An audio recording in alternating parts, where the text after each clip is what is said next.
오늘 하나님 말씀 다 같이 시작. 예배도 뭐가 필요하다는 거야? 훈련이 좀 필요하다. 연습이 좀 필요하다라는 말씀입니다. 자, 문제를 하나 내겠습니다. 용왕이 좋아하는 게 뭡니까? 좀 더 나가면 구미호가 좋아하는 게 뭡니까? 간. 제가 언젠가 건강에 대한 그 설교를 한 적이 있었어요. 간의 중요성에 대한 이야기를 하면서 그런 이야기를 한 적이 있었어요. 이 간이 얼마나 중요한지 구미호도 용왕도 그렇게 간절히 찾아다니는 게 간입니다. 이 간은요, 우리 주일과 같아서 이 주일의 중요성을 간에 비유하여서 말씀 나눕니다 하고 말씀을 나눴던 적이 있었어요. 그러면서 이 간의 효능에 대한 이야기를 했어요. 첫째로 간은 어릴 때는요, 조혈 활동을 합니다. 피를 만드는 일을 합니다. 즉 주일은 영적인 에너지를 만듭니다. 또 간은 통증이 없어요. 그렇죠? 그래서 간이 문제예요. 그래서 우리도 생각합니다. 주일을 어겨도 우리가 영적인 문제를 못 느낍니다. 또 간은 소화 효소를 갖다가 발생합니다. 생성합니다. 소화액을요 하루에 600cc 정도 만든다고 합니다. 이 바카스병이 100cc니까 거의 6병 정도의 소화 효소를 간이 배출해냅니다. 이처럼 주일은 우리가 살아온 6일, 또 앞으로 살 6일 동안의 세상에 얻은 찌꺼기를 소화해내는 효능이 있습니다. 또 해독작용을 합니다. 우리 몸의 피로를 회복시켜 주는 거죠. 이처럼 이 간이 중요하기 때문에 우리는 간을 보호하고 지킵니다. 그러나 알고 보면 간이 우리의 몸을 먼저 지켜주는 것입니다. 주일도 마찬가지입니다. 우리가 주일을 지키는 것 같지만 주일이 우리의 영을 지켜줍니다. 우리 몸에 문제가 생기면 그때마다 그 문제에 대한 증상만 자꾸 고치려고 하는데 중요한 건 뭐예요? 그 원인을 찾아야 합니다. 직접적인 원인을 찾아서 고쳐야 합니다. 문제가 간 때문이라면 간을 고쳐야 합니다. 우리의 문제가 주일의 약속을 지키지 못해서라면 주일의 약속을 지켜서 그 영적인 문제를 해결해야 한다는 겁니다. 주일의 약속이란 결국 더 깊은 치료가 필요로 하는데 그것은 바로 예배의 성공입니다. 그 주일이라는 것은 뭐 하는 날이에요? 예배하는 날이에요. 그 예배의 성공자가 주일의 성공자가 되는 겁니다. 예배에 훈련된 자들이 주일의 약속을 지키는 겁니다. 자, 오늘 말씀에는 누가 나옵니까?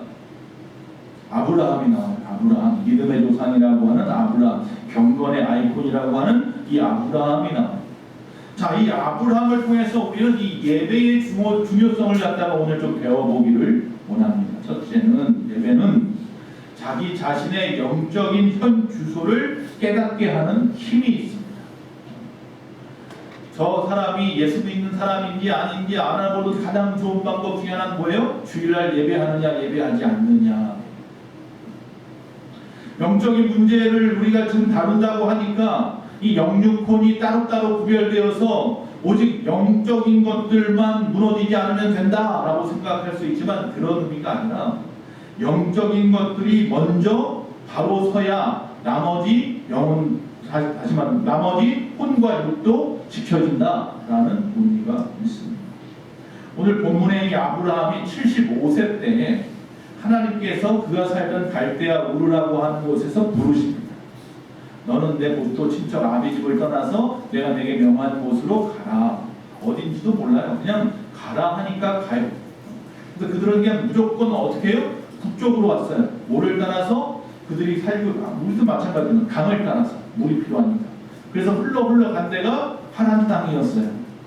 그런데 그곳에 가니까 하나님이 여기 아니랍니다. 그래서 다시 또 떠납니다. 이제는 남방으로 밑으로. 그래서 어디까지? 가나안까지 들어가게 됩니다. 가나안에 들어왔을 때 그 땅이 하나님이 주신 땅인 것은 알겠는데 문제가 생겼어요.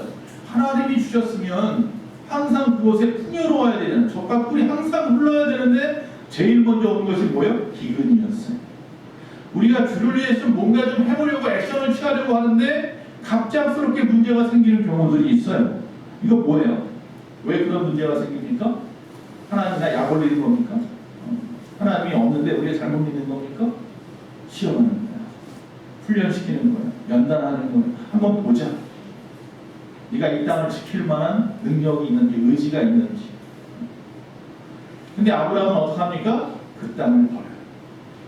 하나님이 허락한 땅인데도 불구하고 뭐가 오니까? 기근이 오니까. 문제가 생기니까 하나님의 것을 버려요.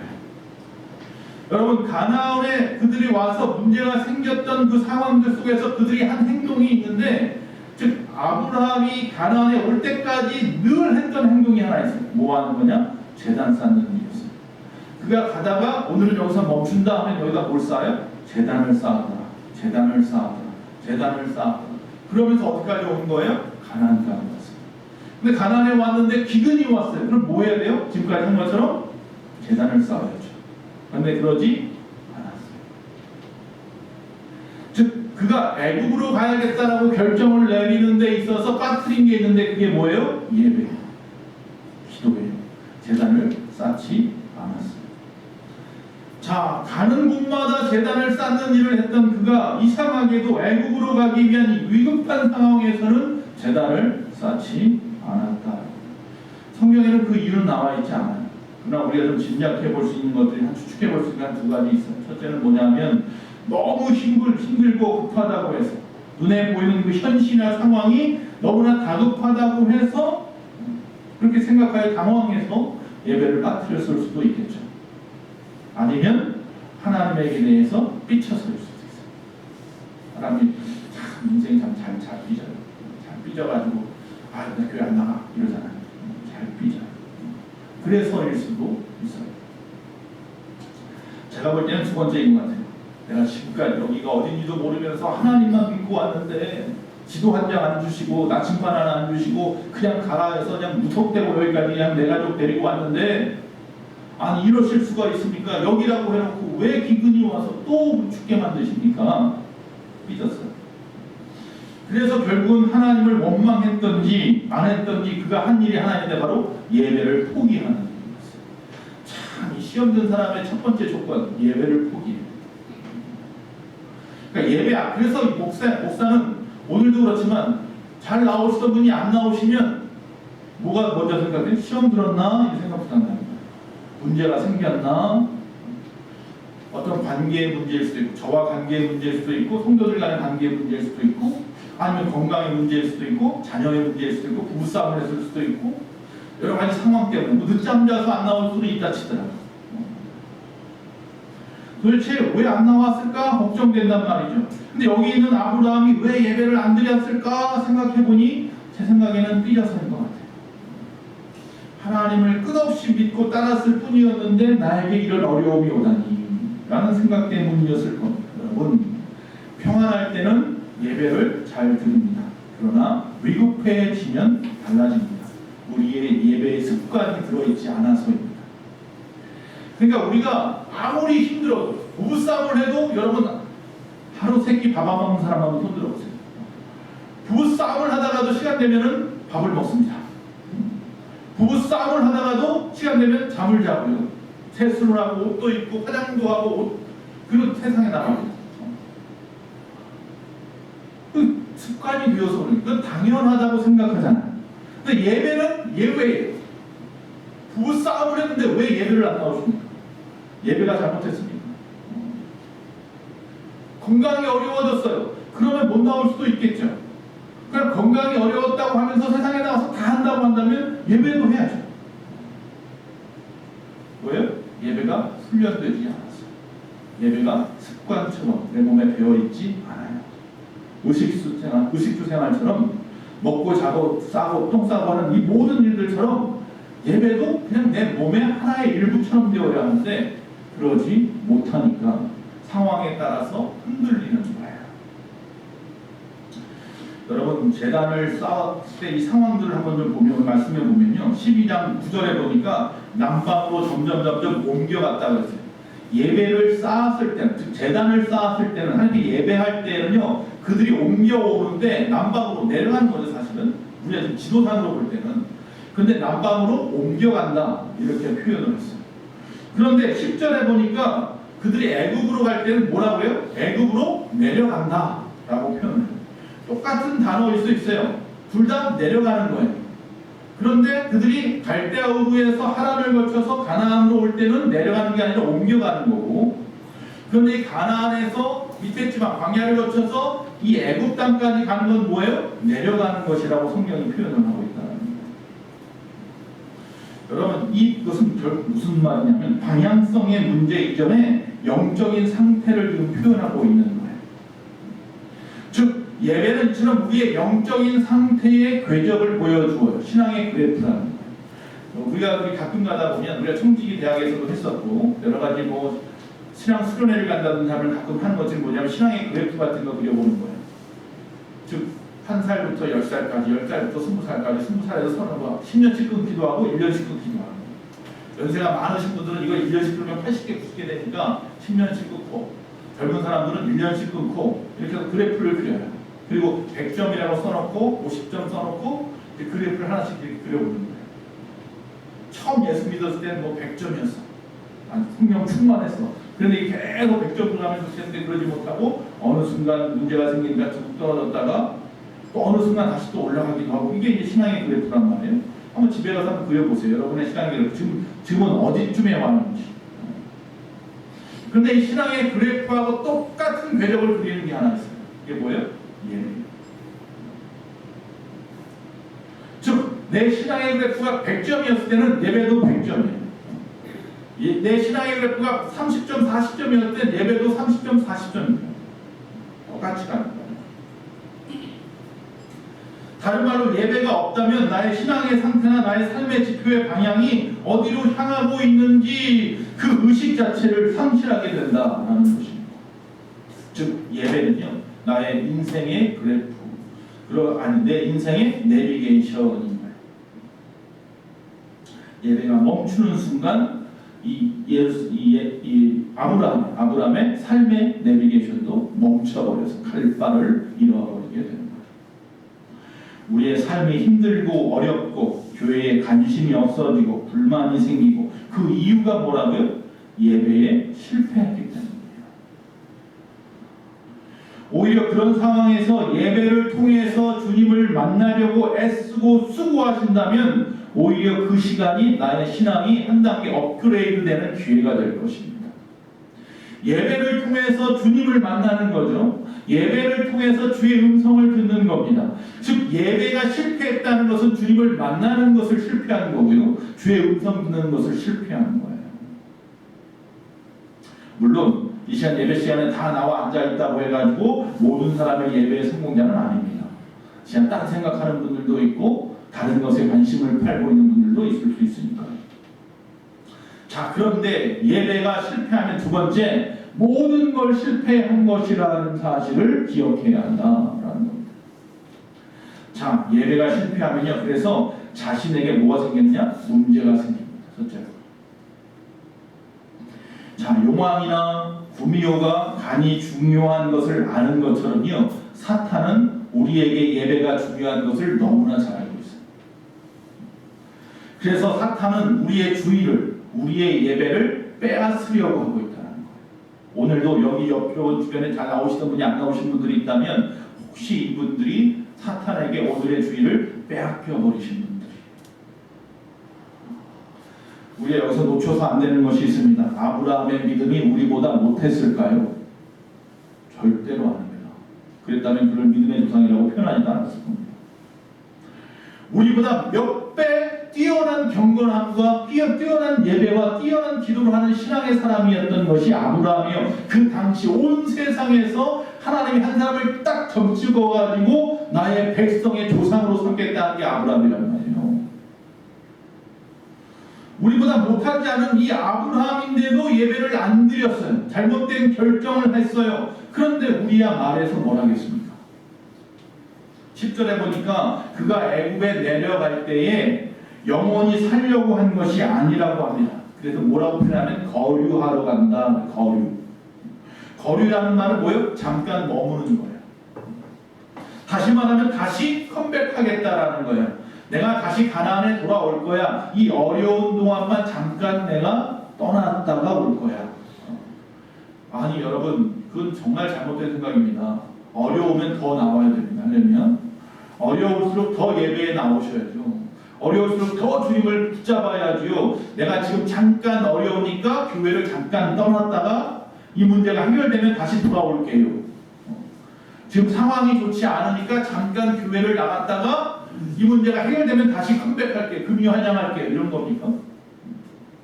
이건 자기 합리화입니다. 스스로를 합리화하지 못해 예배드리지 못하는 것에 대한 스스로의 합리화일 뿐이에요. 이것이 문제입니다. 그래서 그의 신앙은 점점 회복할 길을 놓쳐버려요. 아주 미궁 속으로 빠져버려요. 우리가 거짓말 하나 잘못하면 이 거짓말에 또 거짓말하고 또 거짓말하고 또 거짓말, 거짓말이 막 엄청나게 불어나는 것처럼, 눈덩이처럼 우리 한순간의 실수가 수많은 것들을 헤어나오지 못하게 만듭니다. 나를 완전히 얼금해가지고 어쩔 줄 모르게 올무에 걸려버려요. 그물에 걸려서 사탄이 노리는 노림수입니다. 어려울수록 어떻게 해라? 더 나오셔야죠. 절대로 떠나지 말아야죠. 자, 13절에 보면 애굽에서요 어떤 일이 벌어집니까? 사라가 너무 예뻐. 내 부인이 너무 예뻐. 여러분 부인 너무 예쁘시죠? 라면을 안 하십니까? 아니, 외모를 이야기하는 거 아니에요. 제가 얘기하는 건 아름답다고 얘기하니까 아름다우시죠. 할렐루야. 자, 사라가 보니까 너무 예쁘고 아름다워서 이대로 놔뒀다가는 이 애국 사람들이 무슨 짓을 할지 모르겠어. 그래서 뭐합니까? 누이라, 남매라고 얘기하자. 그리고 말합니다. 사라를 뭐라고 하면 살아요. 그대로 말미암아 내가 살리라, 이렇게 말합니다. 그대로 말미암아 살리라. 여러분, 우리는 뭐로 살아요? 믿음으로 말미암아 삽니다. 할렐루야. 세상에 그 누구 때문에 사는 게 아닙니다. 세상에 어떤 물질이나 세상에 어떤 환경 때문에 사는 게 아니에요. 오직 주님 때문에 사는 겁니다. 하나님 때문에 사는 건데, 여기서 아브라함의 그 시각이 바뀌었어요. 하나님 때문이 아니라 누구 때문에 살리라? 사라 때문에 살리라. 그 이야기는 뭐예요? 당신을 내 누이라고 속여서, 이 말은 반대로 말하면 사라가 이 말에 넘어간 게 참 바보예요. 그 말은 다른 말로 하면 당신을 팔아서라도 내가 살겠다는 이야기예요. 나는 당신으로 말미암아 살리다 하니까 이게 가머니슬에 빠져가지고 그 얘기는 뭐라고요? 당신을 팔아서라도 내가 살겠습니다. 결국 바로왕 앞에 넙죽 갖다 바치잖아요. 살겠다고. 상상도 못할 일입니다. 이 부부 문제에 실패했습니다. 그런데 이 부부 문제의 실패는요, 그 앞에 먼저 뭐가 실패되었다? 예배가 실패했기 때문입니다. 그래서 문제가 생긴 겁니다. 여러분 가만히 보세요. 고부간의 갈등, 아니면 물질 문제, 건강 문제, 자녀 문제, 이성에 대한 문제, 아니면 성격 차, 중독, 여러 가지 문제들 우리 가정들을 갖다 힘들게 만들고 혼란스럽게 만드는 것 같죠. 그러나 먼저 예배가 실패했기 때문에 그게 문제인 겁니다. 즉 예배의 성공자가 되면 상황은 같을 수 있어요. 그러나 그 상황을 이겨낼 힘이 생기고요. 그걸 피해갈 수 있는 지혜가 생긴단 말이에요. 이겨낼 수 있는 지혜가 생겨요. 합력하여 선으로 가는 방법을 보여주신단 말이에요. 예배에 실패해버리니까 그게 다 문제덩어리인 거예요. 하나하나. 사라 입장에서는 아마 그런 생각이 들었을 거예요. 나 없이는 못 산다고 해놓고는 어느 순간 왕한테 넙죽 갖다 바치는 모습을 보면서 내가 이런 놈을, 죄송합니다, 이런 사람을 믿고서 지금까지 내가 남편이라고 믿고 살았으니, 혹시 그런 분이 들어보신 분들 계십니까? 그러다 보니까 문제는 뭐예요? 사라가 아주 도끼를 품어요. 그때부터 악령, 악처가 되어버리죠. 근데 이때부터 아브라함은 사라에게 붙잡혀 살아요. 또 한 번 그 실수하는 것 때문에 사라가 끊임없이 바가지를 긁습니다. 결국 사라의 말에 따라서 그의 몸종인 하가를 통해서 이스마엘 아들을 낳습니다. 낳을 때는 좋았죠. 그랬는데 그 이스마엘에 빠져있는 모습을 봅니다. 그런데 또 하나님은 거기다가 참 하나님들이 잘 보지, 이삭이라고 하는 아이를 갖다가 사라가 낳게 합니다. 자기가 아이를 못 낳는 건 줄 알고 자기 몸종을 통해서 아이를 낳게 해서 그 아이를 갖다 아들 삼아 키우려고 했는데 그 아들을 낳은 하갈이라고 하는 몸종이 기세등등해가지고 본처인 자기를 갖다가 핍박하고 오히려 이런 상황도 힘든데 자기한테 뭐가 생겼어요? 또 아들이 생겼네. 이삭이 나왔어. 100세의 아들을 낳았어요. 아브라함. 그러니까 이 아이를 살리기 위해서 뭐예요? 이스마엘을 괴롭히고 하갈을 괴롭히게 되죠. 결국 어떻게 합니까? 내쫓으시오. 자기 아들인데 내쫓아버렸어요. 사라가 내쫓으라고 하니까 언제는 아이를 낳으라고 그래놓고는 이제는 또 그 아이를 내쫓으라고 하는 거예요. 아무 말도 못해 아브라함이. 한 죄가 있어가지고. 이 내쫓은 이 사건 때문에요. 수천 년이란 지금 그 이스마엘의 후손 이슬람하고 아브라함의 후손 이삭의 후손 누구예요? 유대인들하고 지금까지도 부딪혀요. 여러분 코란에 보면 아브라함이 나와요. 아브라함으로부터 이스마엘로 가는 그 줄기가 이스라엘이고 아브라함에서 이삭으로 오는 줄기가 유대인이에요. 똑같은 구상이거든요. 그렇게 싸우는 것입니다. 지금도 저 이스라엘이 끊임없이 팔레스틴하고 싸우고 있죠. 우리들의 문제라는 것이 사실은 하늘에서 뚝 떨어지는 문제가 아니라 과거에 분명한 원인이 있어. 이 원인을 분석해 보니까 결국은 또 올라가고 보니까 아브라함이 뭐를 안 했더라? 제단을 쌓지 않고 결정했던 그 일들 때문이었다는 거예요. 하나님의 뜻을 묻지 않았던 그 이유 때문인 거예요. 아하, 하나님께서 나에게 가나안에서 기근을 주신 이유가 내가 이런 상황 속에서 하나님을 잘 믿는지 보기 위하시는구나. 그럼 나는 끝까지 붙잡고 하나님 앞에 간절히 매달렸으면 하나님은 거기에 30배, 100배 놀라운 복을 부어줬을 텐데 그거 조금도 못 참고 참지도 않았어요. 아예 참을 생각도 안 했어요. 기근이 생기자마자 먼저 생각한 건 떠나자요. 어디로? 세상으로, 저 애국으로. 이처럼 각자의 힘으로 어찌할 바를 모르는 그 상황에 잘못된 의지, 잘못된 판단 때문에 구렁텅이에 빠져버리는 경우가 얼마나 많은지 모릅니다. 우리가 어떤 일을 하기 전에 먼저 예배의 재단을 쌓으시고 기도의 재단을 쌓으시기를 바랍니다. 자, 이처럼 예배가 실패하면요 자신에게도 문제가 생기지만 타인과의 관계에서도 문제가 생깁니다. 18절 19절입니다. 바로가 아브라함을 불러서 이르되 내가 어찌하여 나에게 이렇게 행하였느냐? 내가 어찌하여 그를 내 아내라고 내게 말하지 아니하였느냐? 내가 어찌 그를 누이라 하여 내가 그를 데려다가 아내를 함께 하였느냐? 내 아내가 여기 있으니 이제 데려가라 하고. 자, 이 바로 왕, 그 당시 애굽의 왕 파라오죠. 이 바로 왕에게 계속해서 뭐라고 합니까? 바로 왕이 계속해서 아브라함에게 꾸짖고 또 꾸짖고 또 꾸짖어요. 아브라함은 누구예요? 하나님의 사람인데 네가 어찌하여 나에게 이렇게 했냐고 비난을 해요. 자, 여기서 알 것은 이 17절에서 바로는 이 아브라함의 아내 사레를 갖다가 자신의 궁으로 이끌어 오다가 큰 재앙을 만났어요. 정확한 건 알 수 없지만 그 재앙을 통해서 뭘 알게 돼요? 아브라함이 하나님의 사람인 것을 알게 된 거예요. 자, 이 말은 뭐냐면 그러니까 네가 목사라면서 네가 장로라면서 안수집사 권사라면서 네가 집사라면서 네가 성도라면서 네가 교회 다닌다고 하면서 어떻게 이럴 수 있느냐 그 얘기하는 거예요. 지금 하나님을 알지도 못하는 사람이 하나님을 믿는다고 하는 사람들을 향하여 비난하는 거예요. 뭐예요 이거 다? 예배하지 않으니까 이렇게 되는 거예요. 예배가 없으니 세상에 수치를 당하는 거예요.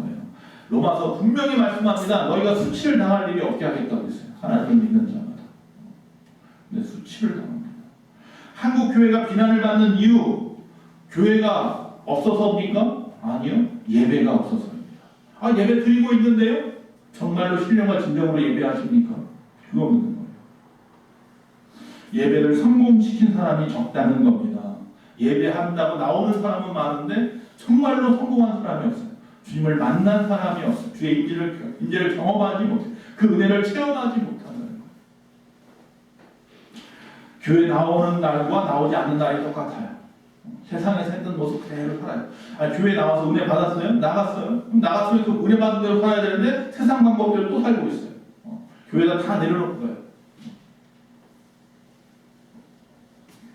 정작 하나님을 예배하는 예배를 성공시키시기를 바랍니다. 혹시 세상 종교들처럼 예배하고 있지 않습니까? 세상 종교들은요, 그들이 믿는 그 신에게 나가서 예배할 때 뭐 하는 거예요? 자신의 뜻을 이루고 목적을 달성하기 위해서 나갑니다. 그러기 위해서 더 많은 것을 얻기 위해서 물질도 수고도 서슴지 않습니다. 이단들도 그렇죠. 그러나 우리는 하나님을 통해서 나의 뜻을 이루려고 하는 것이 아니라 나를 통해서 하나님의 뜻이 이루어질 수 있도록 나를 드리는 그 상태가 뭐예요? 예배입니다. 여러분, 예배는 과연 어떤 예배를 드리고 있습니까? 예배를 통해서 하나님을 만나야 합니다.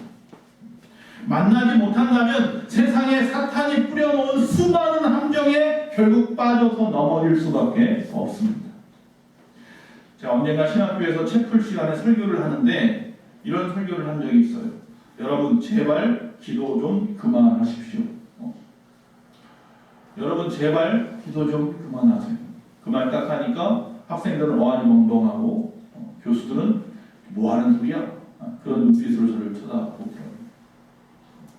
그때 제가 어떤 목사님의 글을 한참 읽고 있었을 때, 책을 읽고 있을 때, 한 뭐라고 하는 목사님인데 그 목사님의 그 책에는 이렇게 말씀하고 있어요. 목표가 잘못되고 방향이 잘못된 기도를 몇 시간씩 길면 좋다고 하는 기도를 하지 마세요. 라는 거예요.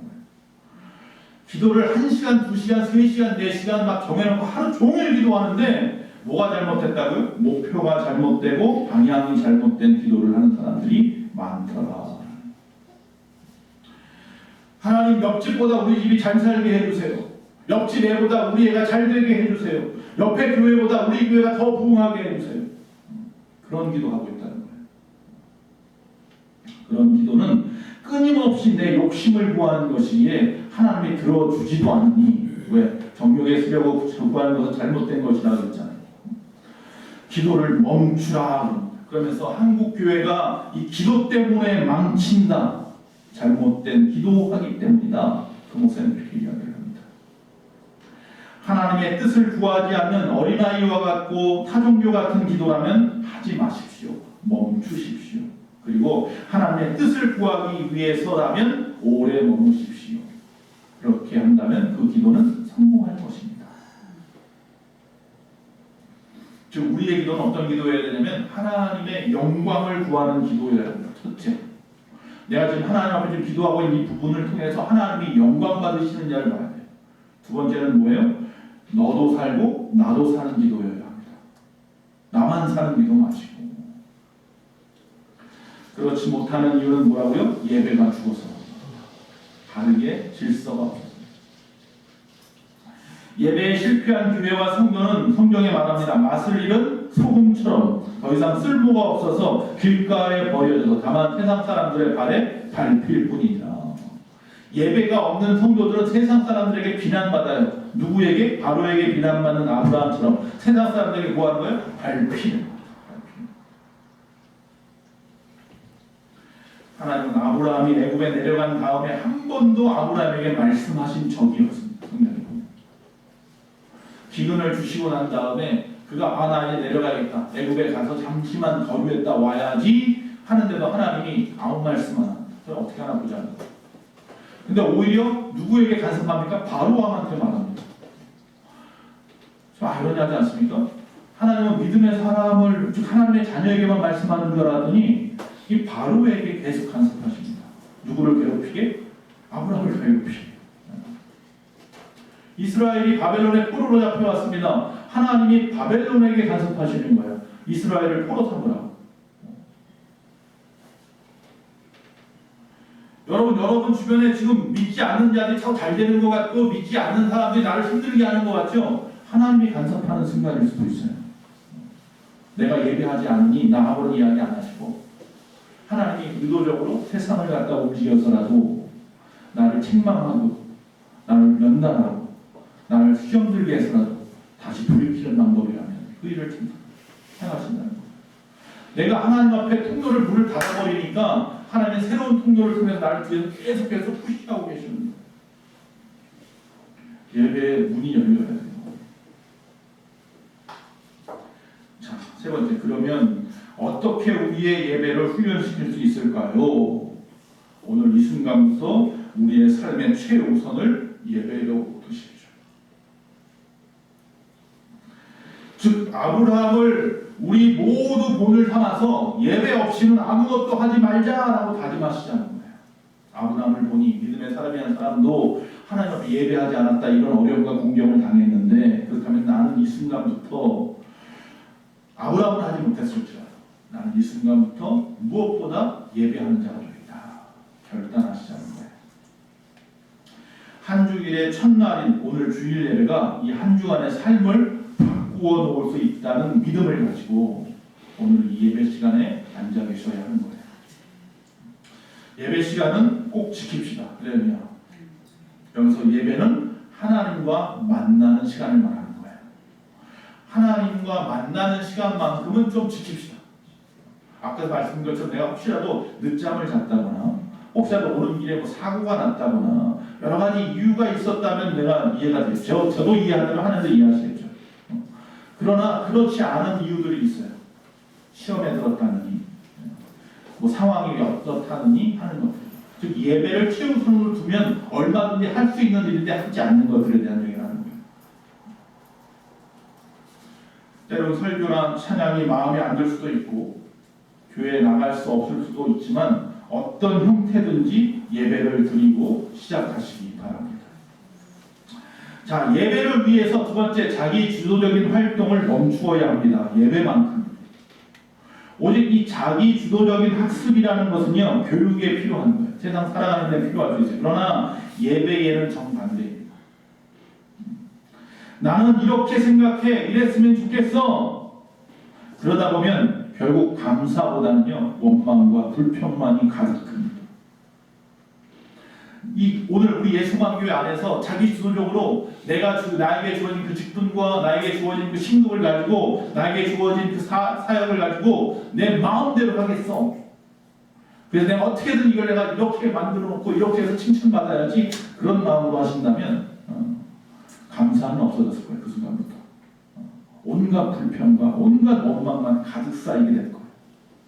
이기적이 될 거예요. 극단적이 될 겁니다. 설교 시간은 왜 이렇게 길어? 예배 시간은 꼭 이 시간에 해야 해? 찬양을 왜 저렇게 하는 거야? 바쁜데 5절째 하는 거, 5절, 6절씩 있는 더 높은 곳을 향하여 같은 걸 왜 불러? 우리의 예배의 실패자들의 전형적인 모습입니다. 이게 왜 예배 시간이 이렇게 긴 거야? 왜 안 끝나? 최대한 예배 시간 정리에는 하나님 앞에 좀 집중하십시오. 네. 제가 간곡히 부탁드리고 조금 일찍 나오세요. 알겠나요? 예배는 준비한 자들이 성공합니다. 미리 준비한 자들. 헐레벌떡 시간 맞추지 마시고, 이게 버릇이 돼서 그런 거죠. 나는 지금 이 시간 뭐 하는 시간이에요? 하나님을 만나는 시간. 만왕의 왕을 만나는 시간이에요. 이 시간만큼은 좀 일찍 나오십시오. 앞에서 찬양하는데 그거보다 늦어서 해야 되겠습니까? 우리 몇몇 사람들 벌써 앉아가지고 예배를 위해서 기도하고 있고요, 중보기도 하고 있고, 묵상 나누고 있어요. 그런데 교회 직분자인데, 신급자인데, 많은 사람이 나를 바라보고 있는데 나는 늦어서 시간 땡 치면 들어오고, 그러면 안 되잖아요. 우리 가끔 새벽 예배는 좀 그런 경우들이 많이 있는데, 금요일 날도 그런 경우도 있죠. 저번 금요일 언젠가는 딱 1분 전에 제가 강단에 서는데 사무하고 저밖에 없어요. 깜짝 놀랐어요. 아니, 아무도 안 나오시네. 둘이서 그냥 기도해야 되나 보다 하고 이제 기도하려고 딱 하니까 우르르 들어와요. 이분들이 바깥에서 서 있다가 그냥 땡 치면 들어오는 것도 아니고 8시 딱 되니까 우르르 들어오더라고요. 예배 시간은 조금 일찍 하려면 오늘부터 예배 알람을 몇십 분만 땡겨서 다시 맞추세요. 저도 그랬어요. 저도 여기 주일날 나오는 시간, 요 시간 몇 시간, 보통 1시간, 2시간 반 전에 맞춰놓거든요. 그리고 그때 맞춰서 준비해서 나오는데 오늘부터 10분 땡겼어요. 20분 땡겼거든요. 20분 땡겼어요. 3시간 전까지 준비를 해서 일어나서 준비해서, 그래서 준비를 다 하고 나와야지, 이런 생각이 드는 거예요. 물론 또 사모가 자꾸 이렇게 푸시해서 하기도 하지만 어쨌든 그런 생각이 드는 거예요. 목사가 아무리 못해도 2-3시간 전에 나와서 준비하고 있어야지. 그래 성도들도 돈이 되고 배우지. 그런 마음이 드는 거죠. 오늘부터 여러분 다짐합시다. 조금 일찍 나옵시다. 목사는 주일날 같은 경우는 예배 시간 2시간 전, 아무리 늦어도. 장로님도 마찬가지고, 안수집사님도 마찬가지고, 본사님도 마찬가지고, 여러분들의 하다못해 신급에 맞게끔이라도 좀 나와 봅시다. 그래서 기도하세요. 뭐 하니까 막 돌아다니라는 게 아니에요. 교회 주변에서 돌아가 주시면 청소도 하고, 오늘 아침에 본사님이 나오셔서 바깥에 그 낙엽 치운다고 막 그러셨는데, 그렇게 하는 것도 좋아요. 그렇게도 하고 말이죠. 교회를 좀 돌아볼 수 있는 시간. 예배가 뭐 하는 거야? 하나님께 집중하는 거죠. 하나님께 집중하는 시간을 좀 가지세요. 얼마나 하나님 기뻐하시고 예배 성공하는 귀한 방법 아닐까. 세 번째, 전인격적이고 적극적으로 모든 예배에 동참하십시오라는. 자, 자기 주도적으로 예배하지 말라고 했어요. 자기 마음대로 아니라는 거예요. 그러나 전인격적으로 적극적으로 예배에 동참하십시오라는 다른 이야기입니다. 자, 예배는 히브리어로의 어떤 의미냐면 엎드린다는 얘기입니다. 예배는 엎드린다는 뜻이에요. 축복은 뭐예요? 복이라는 말은 무릎 꿇는다는 거예요. 무릎 꿇는 자가 복을 받아요. 그럼 감사는 어떻게 하는 거예요? 저번 지난주 야다라는 말 했죠. 뭐예요? 두 손을 드는 거예요. 자, 예배는 엎드리는 거예요. 복은 무릎 꿇는 거예요. 또 감사는 두 손을 펴는 거예요. 자, 다시 말하면 하나님이 원하시는 신앙의 모습은 뭐냐 하면 모두 다 무엇과 관련돼요? 행동과 관련돼요. 우리가 생각할 때 하나님은 우리의 중심을 본다고 하니까 내 마음만 보시니까 내가 지금 이런 상황인 거 하나님이 다 알고 계시니까 다 이해하시겠지라고 생각할지 모르지만 하나님은요 우리의 행동을 보세요. 행함이 없는 믿음은 죽은 걸 아셔야지. 할 수 없다? 아니요. 할 수 있어요. 할 수 있잖아요. 솔직하게. 할 수 있는데 뭐를 안 하는 거지. 못하는 척 하는 거지. 다윗이 어떻게 했습니까? 엎드리고 무릎 꿇고 손을 들고 예배했어요. 근데 다윗은 더 적극적으로 예배에 동참합니다. 박수 치고 악기를 다루고 소리를 높이고 춤을 추고. 할렐루야. 그게 하나님 앞에 온전히 나를 보여드리는 모습이에요. 억지로가 아니라 적극적으로 동참하시란 말입니다. 모르는 찬양이 나온다고 꾹 다물지 마시고 자막에 있는 가사라도 읽으십시오. 할렐루야. 여러분 포기하는 신앙을 가지셔야 됩니다. 예배를 포기하는 게 아니라 나를 포기하는 겁니다. 나를 포기하고 예배할 때 하나님은 놀라운 은혜를 베푸실 것입니다. 아브라함이 13장 1절에서 4절에 가나안에 돌아와요. 드디어 가나안에 돌아와서는요 어떻게 돼요? 다시 제단을 쌓아요. 예배가 어떻게 돼요? 회복돼요. 예배가 멈추었을 때 아브라함의 삶은 세상을 향했는데 다시 예배가 시작되었을 때 그의 삶은 비로소 하나님을 향하더라. 예배가 회복된 그때 다시 그 가나안 땅을 그에게 기업으로 주신다라고 말씀하는 거예요. 아브라함이 먼저 달라고 하지 않았어요. 그러나 하나님이 그 땅을 그에게 주셔요. 그의 필요와 그의 계획이 무엇인지 그의 마음의 모든 소원을 하나님이 이루어 주시려고 한다는 거예요. 그러니 여러분과 제가 먼저 그의 것을 구하면 이 모든 것을 더하여 우리에게 주시는 하나님의 놀라운 이치를 알아서 먼저 그의 나라와 그의 의를 구하시고 먼저 신령과 진정으로 예배하는 자가 되시면 할렐루야 얼마나 좋을까요? 오늘부터 여러분의 모습은 결국 예배로 드러납니다. 예배의 성공자가 다 되시기를 간절히 축원합니다. 할렐루야.